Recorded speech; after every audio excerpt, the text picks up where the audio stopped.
Hey guys, just a couple helps for you for today's assignment, Monday, March 23rd.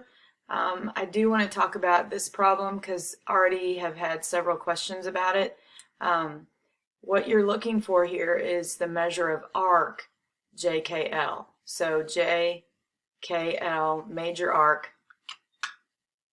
from here. It's basically asking for 2/3 of the circle.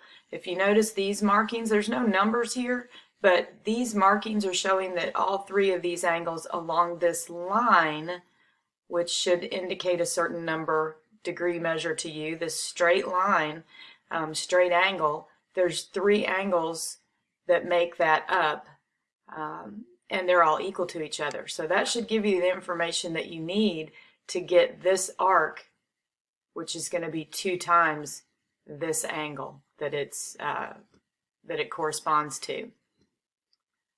So hopefully that helps with that.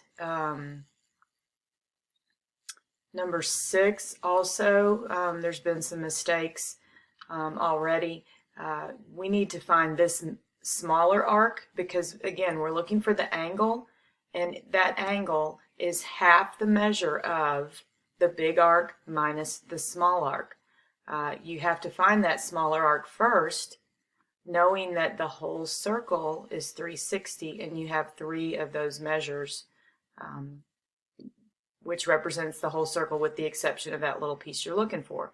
So you should be able to find that measure and then just put it into your formula.